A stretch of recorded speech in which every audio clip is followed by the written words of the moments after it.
Hey everybody, another episode of the Indie Hour. It's episode 36. My goodness. That means we've been doing this for 36 weeks. We did double features for the first 10 weeks, which means we've covered 46 indie games at this point, which is getting to be quite the endeavor. My goodness. And if you're not familiar with this show, this is the show where we take games from small boutique companies, independent writers, producers, and, just the underground of game design. And the GMG patrons will select them and nominate them into a huge list, which we select from every single week to cover a new one. And yeah, so it's all patron nominated, produced, and selected. And then I go through, cover it, and try and shine a big spotlight on it so that people can check out other things to do with their wargame collection and or wargame hobby. Most of these games tend to be small format, so a lot of skirmish games, a lot of warband games, a lot of spaceship games, and also for more niche and particular genres that mass market doesn't do huge rule sets for. So spaceship combat, jousting, car racing, dog fighting, like one-on-one combat, and then even in themes and genres like post-apocalyptic. And miniature agnostic things like horror and, like more weird sort of like niche things, not licensed IP typically, because no independent designer can license that and have the money for that. And kind of a use your own miniatures and adapt your rules the way you like. So today we're covering one of my very sort of like favorite Game Buddy designers and patron and just friend, Malev Shinobi's GREATHELM from the One Box Wargame Challenge this year. Now, if you didn't know about the One Box Wargame Challenge, he hosted this organized it back in 2024. And they had well over 100 submissions. And the goal was that you would take a single box of miniatures. So in this case, what Malev did was he chose from the Age of Chivalry, the Foot Knights box set from Wargames Atlantic. And this lovely box is sadly becoming one of those things that isn't that common in game design and game company design anymore, where it's like a multi-part kit. And the goal of the challenge was take something like this, where you can build all kinds of models out of it and design a war game around a single box.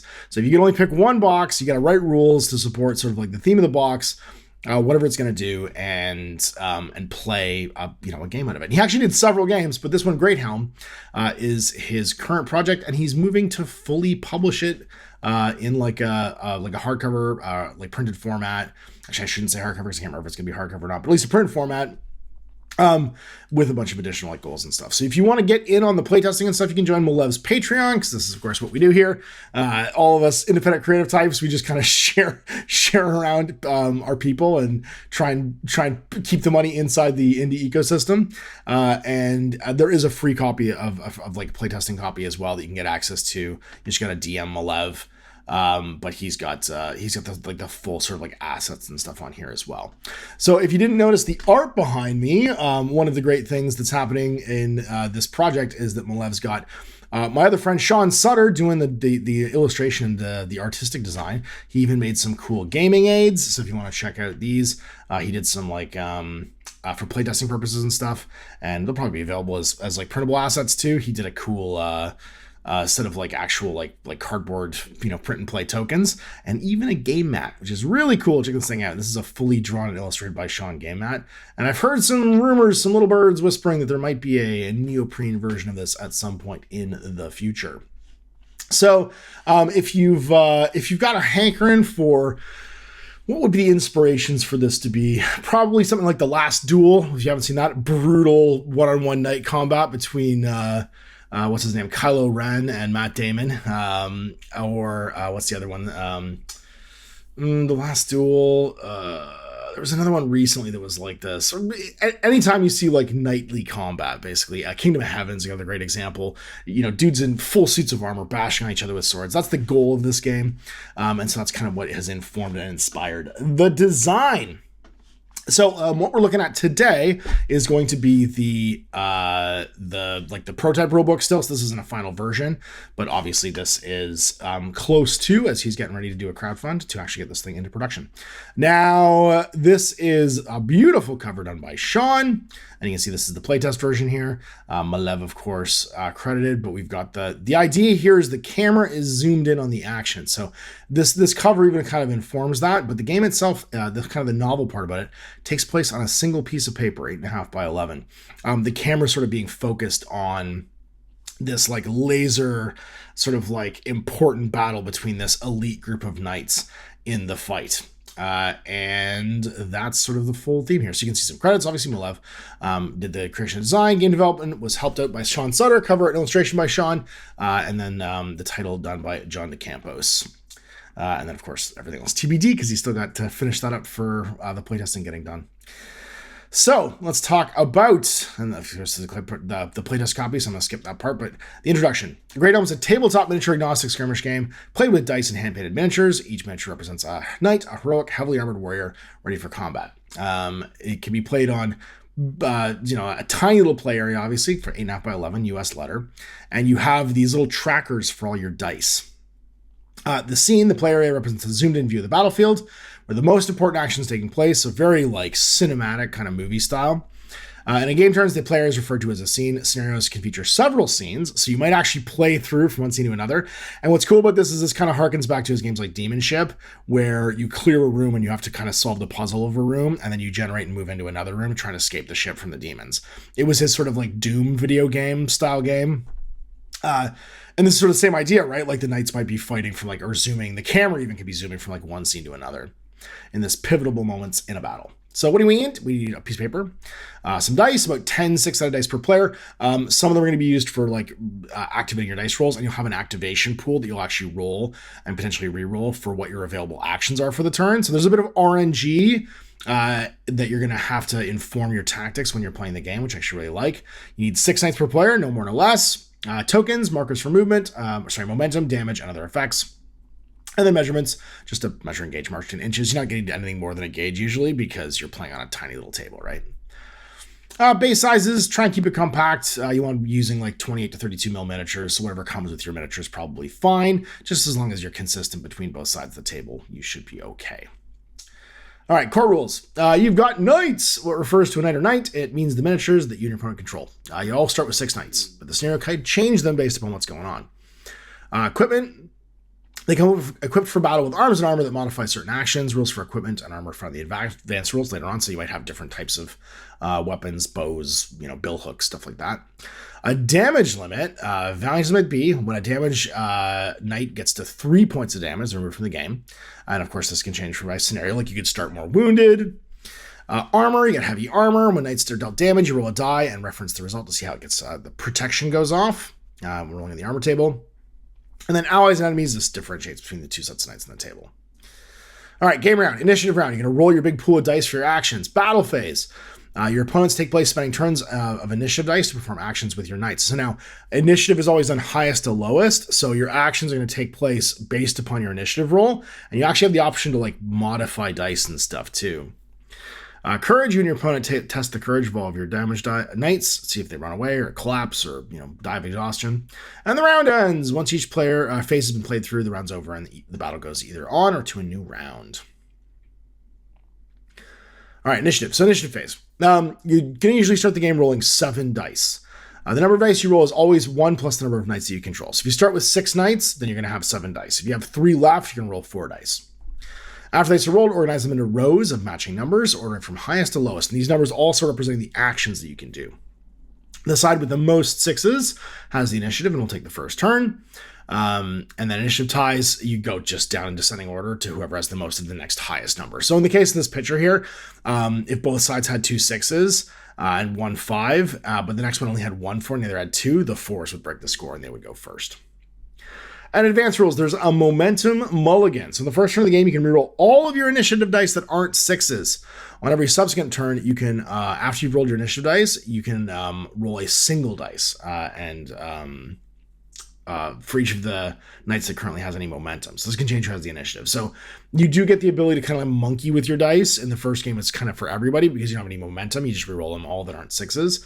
In the later turns, the more your guys are gaining momentum, the more chance you have to potentially affect the outcome of initiative because the more rerolls you're going to have to try and effectively like get a higher die. And then the battle phase. So after you determine your initiative, who's going to move first, play progresses into the battle phase where you and your opponent alternate taking turns spending initiative dice on actions. So what's neat about this, and this system actually feels a little bit to me like the dice combat system in Warhammer 40,000 Kill Team, because you and your opponent basically have an attacker and defender. You go forth activating and doing dice. In this case, it's used for like the actions themselves.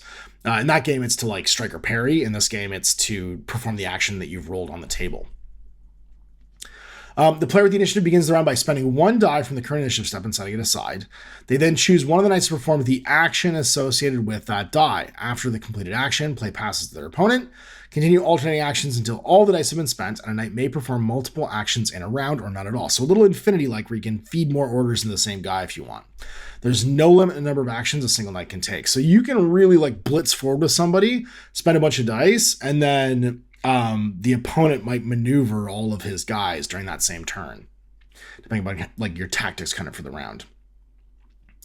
And then adjusting dice on your turn, instead of taking an action, you may choose to reduce the value of one of your current initiative dice by 1.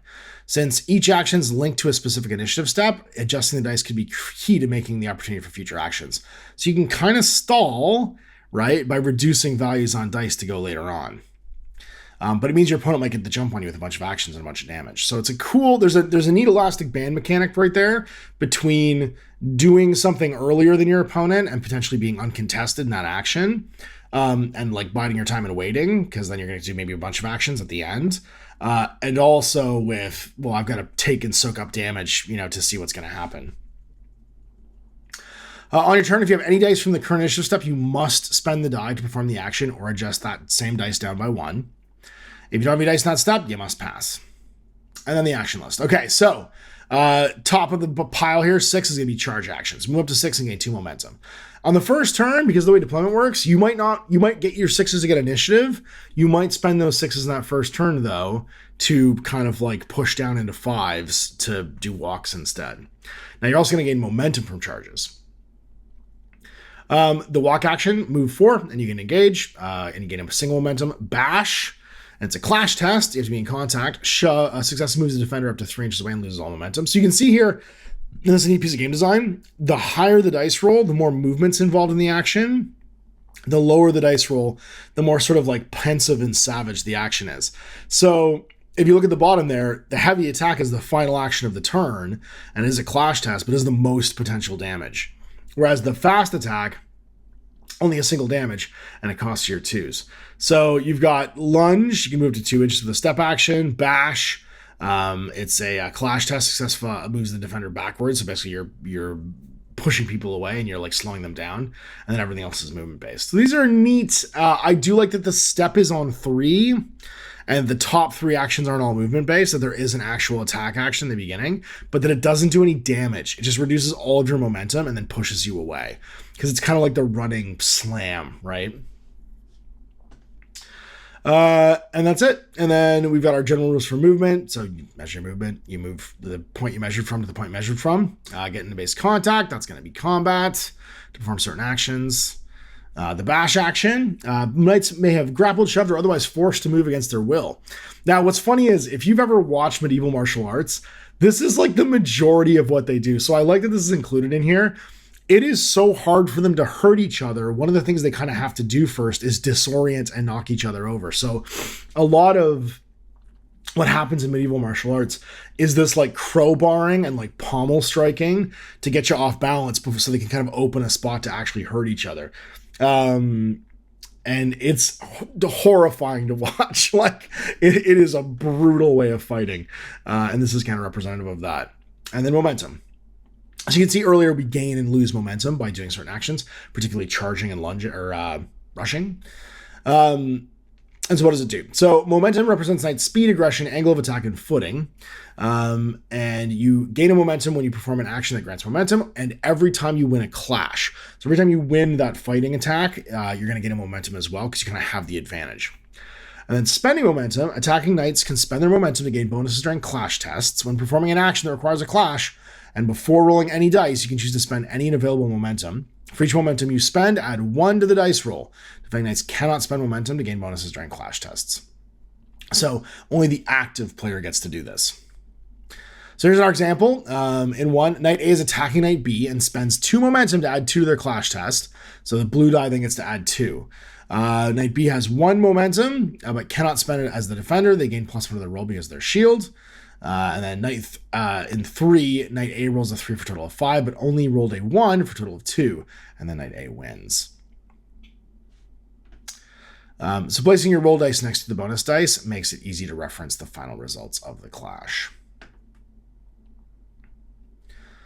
Then momentum, you only have 3 momentum at any given time. Knights only have, I like the Dodge token from Relic Blades in here. That's a really cute piece of photography. It's a Relic Blade reference. It makes me really happy.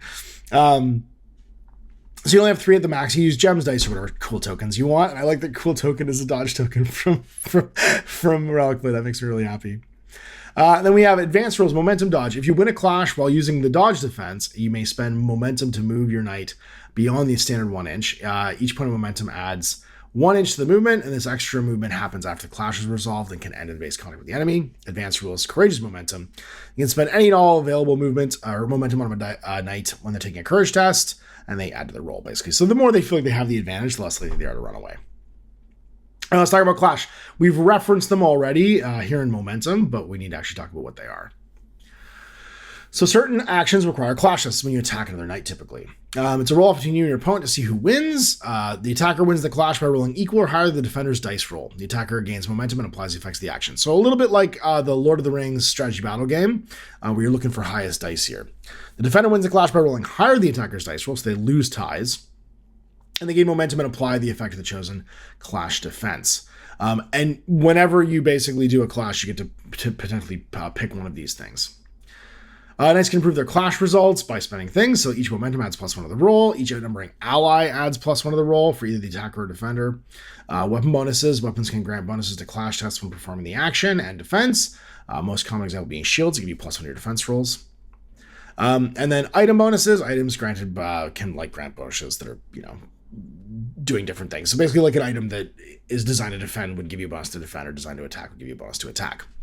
And then advanced rules, a perfect clash. If the attacker and defender both roll a 6 during a melee attack clash, their weapons clash off each other. In this case, the clash is immediately repeated using the same bonus dice as before, and the new result determines the winner. This can happen multiple times. I love this rule because that is, again, when you see this happen, if you've ever watched a medieval martial arts like contest, there is this thing that will happen where they literally bounce off each other. Like they perfectly, if at the apex of a swing, both weapons bounce, they'll use that momentum to literally swing the sword or swing the weapon or whatever the other way and come at the other side. So it's almost like watching something rebound and then rebound into each other. So I love that this rule's in here because that is a literal thing that I've seen happen where the impact is so perfect that it's like watching something bumper cars hit each other and swing back the other way and then they come back and hit on the other side. It's a really neat visual thing to see, so I think it's cool that rule's in there. That's a good piece of atmospheric game design. And then clash tests. Outnumbering. Before making a clash roll, check if you outnumber the enemy knight. You gain +1 to your roll for each allied knight in base contact with the same enemy knights. All knights in contact with the enemies do not provide this bonus. So basically, you need to not yourself then have a person there. So in this case, like figure 2, this is a classic Lord of the Rings thing.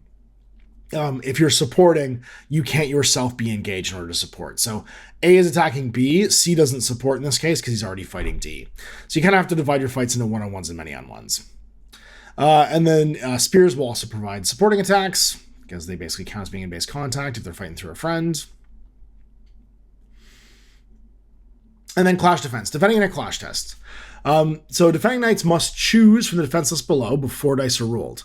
The equipment a knight brings to the table can give you different things you can do. So if you have a shield, you can use the block action. You can't otherwise because you +1 clash. Winning a clash with when blocking negates all damage, defenders cannot spend momentum to gain bonuses, so blocking is the best way to increase chance of survival. And then dodge. Winning a clash, then dodging negates all damage and allows the defender to move an inch. Attackers can only target knights in base contact, so it basically breaks your attack. And then parry. Winning a clash when parrying negates all damage and grants the defender additional momentum. And defenders can bank extra momentum for future attacks. And then finally, riposte. If you did this one, then it negates all damage and deals the damage to the opponent. So you got to pick one of these things. So basically, you have a stance. You have to do a defensive idea before this happens. And then advanced rules, hasty rolling. If the defender wins the clash, but forgets to declare defense, the attacker is considered a miss. No defense for effects are applied. The defender gains a momentum. So basically, it's the illegal procedure rule for Blood Bowl. What happens if you forget to declare or move your turn marker? And that's a nice tie break. So again, this is one of those things where you can tell if a game's been play tested before, because that's a negative play experience when someone goes like, oh, I won the roll. Oh, I would have done this. It makes your opponent feel bad. So in this case, they've just written in a rule for what happens if that's the case. Like, actually, no, if you forget to declare, you just get a momentum. And that's your big prize. You forgot. No harm, no foul. You get this instead. And that means they've had that experience happen during the testing. And so they had to come up with a rule for it, which is cool. It's good to see stuff like that in there. All right, combat. Dealing damage. Attack actions deal damage as an effect. When the attacker wins the clash, using an action that deals damage, the defender rolls an armor roll to see if they suffer the damage. Because, again, you are knights in giant suits of armor. You might not take any damage. So if you roll d6 on a 6, it's impervious. A critical deflection. No damage is applied. 2 to 5 struck, it held up, damage from the attack is applied, and then pierced on a 1. A critical strike, you get +1 to your damage. So applying damage and damage limit. To apply damage from an attack, place 1 damage marker next to the attack for each point of damage it suffers. Damaged knights continue to act normally and are not otherwise affected, and they have a damage limit of 3. If you take 3, you're just exhausted, demoralized, or too injured to keep fighting. And then finally, the advanced rules for gruesome deaths. That's a great one. Knights can suffer horrific injuries if their armor is pierced. When applying damage to a knight, if the result of the armor was pierced and the defender's damage limit exceeded, they are gruesomely slain.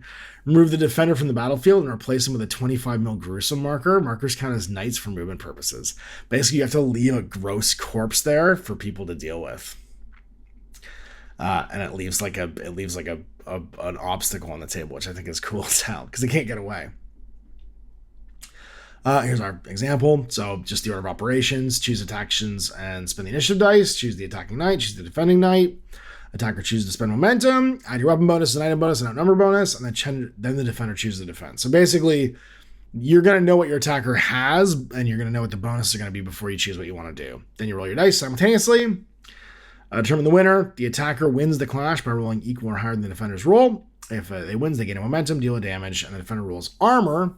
And then the results are applied. So it's either ignore all damage, suffer damage, or suffer damage +1, and maybe get gruesome death.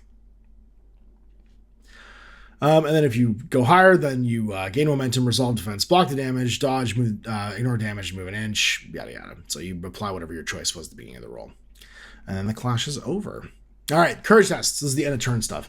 Courage phase. After all dice have been spent on actions, play progresses to a courage phase. The player whose knights have the most total damage take courage tests first.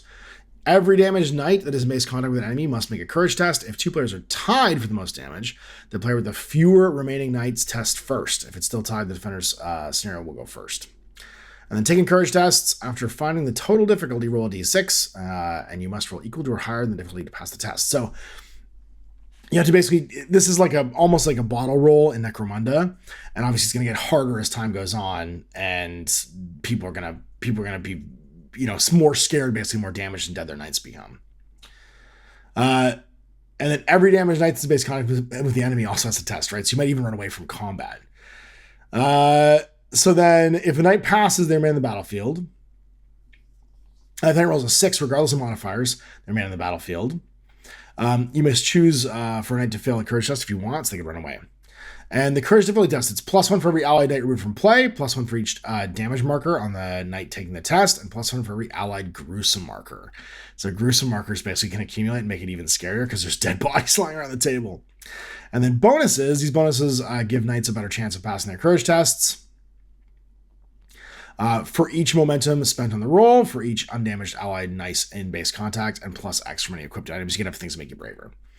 So in this case, if you have 4 allied knights removed from play and 1 damage marker on the testing knight, the difficulty would be 5. So and that's your threshold. So again, it's why the base of 6 guys is here, because it means that that's going to be determining difficulty of your guys running away. So a single knight left against a whole bunch of people, they're maybe going to run. And then round ends. After play has progressed through 3 phases, the game round ends.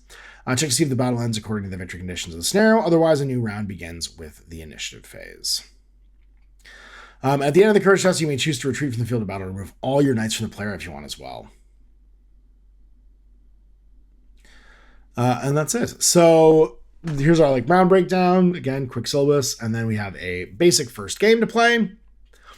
The intro center, the training yard, where you get a wooden stick and you go fight each other. And then the advanced rules. So now we have advanced actions instead. Run actions, where you can charge or sprint. So now you have 2 options for this. And I like the fact that they present this way, where now every dice has different levels of actions. The first one is just like a real simple moving around. It's like, that's what I'd play with my kid with Cash.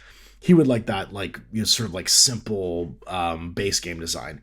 Whereas with this one, you got to kind of hem and haw, where one, you move slower and you gain momentum, but you can't contact the enemy, or you can charge into the enemy and gain the same momentum.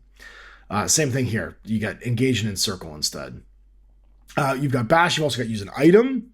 And then step actions, move 2 and contact with a lunge, or shift, move 1 and can't contact. And then light melee or light ranged, because you can do range attacks too. And then heavy attacks or heavy melee, interact with a piece of object or terrain, or heavy ranged. And so you're going to need the advanced options for a lot of the scenarios. So you can almost, it feels like this right here would be the end of the quick start rules. And maybe that's what's going to happen. Maybe there'll be a free quick start rules where you would do that. And then the rest of the rulebook would have this section for playing the full game. And then advanced rules. Movement, contacting enemies, if you do or don't come within that range. Battle cry, so take a normal action with a knight. You use the battle cry action. To do this, spend a die as usual and choose one of your knights. Knight lets out a battle cry and immediately gains a momentum. Then roll 1 die for each other knight within 3. On a 4 higher, they also gain a momentum. So you can do like a cool Braveheart thing. If just performed by a cooler actor. You can perform a battle cry twice per round. This is best used when you want to stack momentum or when you have actions that you can't perform. And then item actions. Item actions are done when performing the bash action. So this is when you use items that you have to use action. And interacting, of course, is the one where you need to push a button or pull a lever or something like that on the battlefield. Or bring down a flag, blow up a wall. And then recruiting and building your own group of knights. So WYSIWYG is the idea and the goal here. You should be able to have your opponent know what you're playing with. There's no point values assigned to different weapons and items. This makes it easy to jump into the game, either by using miniatures you already own and matching them, or creating entirely new miniatures of your own unique vision. This is a kit bash game after all. And then finally, the armory. Before deploying your knights, they visit the armory to equip themselves for battle, and it contains all the weapons, armor, and gear that they can equip. The restrictions on what they may equip is listed in the appropriate equipment list. A knight may leave the army equipped with a set of armor and any one-handed weapon, a shield, and an item, or any two-handed weapon and an item. So you can't have a two-handed weapon and a shield. And then there's some like basic guidelines for all of the different types of weapons and armor, ranged weapons. So now this one's different, resolving attacks with ranged weapons. Knights using ranged weapons must have a clear line of sight to their target. To make a ranged attack, the attacker must be able to trace an unobstructed line from their model's head to any part of the target's body. And they cannot target enemies in base contact with an allied knight, and they cannot use ranged weapons while in base contact with the enemy because you're distracted. Unless otherwise noted, all ranged weapons can fire across the entire player area because it's only a tiny little section of the battlefield. And a weapon has like a really short range, it'll be noticed as profile. It's like a throwing knife or a throwing axe or something like that. You can only perform a single range attack per round. And again, you saw that was in the advanced actions. Attack with bows are resolved by spending initiative dice or 2, crossbows with a 1, and then defense. Defenders may only choose the dodge defense unless they're equipped with a shield, which grants them the access to the block defense when they're being shot at. There's also defensible and barricaded terrain features you can shoot against, and they're in cover. They may use the block defense if they had a shield. Additionally, if they lose the clash while in cover, they treat rolls of 5 or 6 as imperious. So basically, if you're in cover, it's just way easier to get away from a ranged attack, and you get a free shield for it because you use the actual cover. And then armor lists. So this is the core basically difference between what guys are equipped with, and I love that these different models would all have different levels of armor. Heavy armor, standard rules. Medium armor, roll a d6 in the armor table when suffering damage, +1 to their dodge defenses, but 1 or 2 count as pierced. And then light armor, +1 to dodge defense and +1 to your move actions, and armor table of 1 to 3 counts as pierced.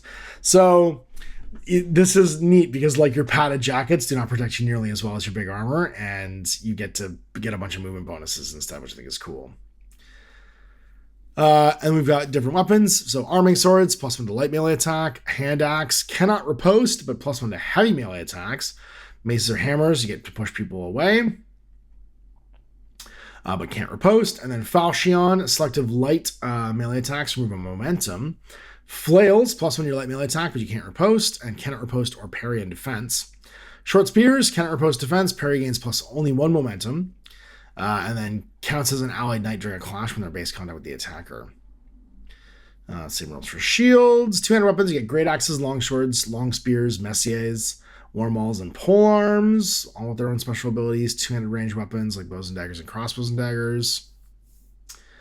And then your item list. Silver rings, ruby rings, ebon rings, jade amulets. Why did I talk like Matt Berry there for a second? I don't know why. Night fever. Belt of speed, belt of strides, belt of agility. So kind of magic item-y. Oral of might and oral of dread. And then the use item list. So worn items basically just give you bonuses. And you can pick, only 2 out of 6 knights can have an item from these lists. Use item, you have a banner, a horn, a lover's handkerchief, orders, relic, and throwing weapons. I speak 36 languages as long as they're English. And then consumable item lists. I'm having a Laszlo moment. Healing herbs, medicinal tinctures, removing damage, rose oil, lavender oil, jasmine oil, chamomile oils. Man, it's like the Rizzo with all these oils. And then fire pots, which you can throw at people and blow them up. Upgrades. So when selecting knights for quick battles, only 1 out of 6 knights can take an upgrade from these lists. Nimble edged weapons, tempered edged weapons. These are your later campaign melee weapons. And then legendary items, the belt of bashing, the belt of blocking, and the belt of dodging, the armor of the blade. So, a full list of like cool legendary magic-y kind of stuff as well. All right, terrain stuff, barricades, doors, elevations, gaps. If you want to do a full-on Princess Bride kind of a game, you could fight all the way through the castle. And they're all going to have special rules for all the items that you can do. And that's the nice thing about this small surface game. You can get really detailed into what your play surface looks like if you want, and then have a bunch of like rules for that stuff, like stairs. It can be spooky. Something can be spooky. Make the knights more scared. Hazardous terrain. If you get hit next to a hazard like spikes or fire, picking things up and throwing them. On different elevations. I'm not going to spend too much time on this, but you can see it's comprehensive. And then terrain suggestions. Starting terrain, 2 or 3 rocky outcroppings, 1 or 2 trees, a single structure like a ruined building, a guard tower, a castle wall, 2 or 3 man-made obstructions like man-made barricades or fences, crates and debris piles, or some hazardous terrain like sharpened spikes, bonfires or pits, and then boiling cauldrons and burning braziers. Playing a game, quick battles, and nightly quests. So there is a campaign system in here through the nightly quest where you progress through scenarios. And then you can see all the rules for scenarios. It's tournament, battlefield duel, and rescue. So you select one of these 3 different scenarios for playing the quick play stuff, the melee list, a battlefield duel where you duel on the battlefield, and then the muddy heath, a rescue raid. So the rescue raid is made up of 3 scenes. Play begins on the fortress wall. So you go fortress wall, then escape route, and the bailey. So you're actually fighting your way up into a castle. The battlefield duel has 2 scenes, the heath and the muddy heath. Whereas the tournament, the melee list, is just a single scene. So it doesn't seem like it's that many scenarios, but some will have multiple scenes that you go through. And then quest progression, you got all her like stat points and progressing. They can earn 3 points. You must distribute them amongst the following stats and get your knightly name. Getting promotions, becoming veterans, learning new skills and abilities. And then this is the tier 1 of achievements, so things you want to do. So roll an impervious 1 time in a single scene. Win 2 clashes using the parry defense in a single scene. So these are like your accomplishments. So it's not like just kill a guy, get experience. It's you have to actually do the things to win. And you only get them once. So you have to unlock them. And then unique achievements. Use 2 different items in the course of a battle when never being removed from play. So if you don't die, but you use 2 different cool items. Fainter, remove an enemy from play as the attacker after a perfect clash. Goremonger, inflict 2 gruesome deaths over the course of the battles. These are like just your unlocks that give you extra stuff. And I like this because you can't really farm these. And you can't really set it to do them. You need to keep track of them and hope you get them. But a lot of these are going to be like, your guy performs well and then gets experience, which feels good from a writing point of view and feels good from a design point of view, because then people are like actually getting rewarded for the cool thing they did on the table, which it just feels right after the post game. After battle reports, finding cool stuff, have a feast, get your names and deeds and backgrounds, and you have to manage all your knights. And then gruesomely slain knights. The table describes the manner in which a gruesomely slain knight came to their death. The name knight's removed from your knight register and the journeys come to an end. So like they could have like their head shot, just have your head decapitated, brutally crushed. There's no purpose for this game-wise except to know what just happened. And as soon as someone gruesomely dies, I would absolutely roll on this table immediately so that we would know what happened. You get a roster and some cards for everybody. And that's it. We've done it. Some GREATHELM. Complete with fun little campaign system and a lot of additional material. So this again, available for playtesting right now. Malev is making this available in the future via crowdfund in print and with some additional goodies I'm hoping that we'll see.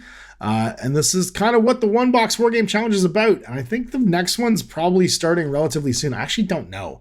But that's the kind of thing that Malev will probably talk about if they're doing another one. I assume this is going to be a yearly thing. I hope it is, because a lot of great things came out of it. And we'll be back next week with another Indie Hour. So if, again, you are watching this live on YouTube, this is a week later than this was recorded. We record this with sometimes the designer on board, sometimes just with the chat. We do a Q&A beforehand, afterhand. We talk about like the design process. Very often we'll go and look at miniatures that could be used in the game or get inspiration just by, noodling around the internet and finding a good place to find terrain or tables or whatever to get some additional content. Usually about half an hour to an hour of additional content whenever we record one of these. And you also get to nominate and select which game we do next, which we'll probably be recording when you're watching this on YouTube. So we are all done for this week.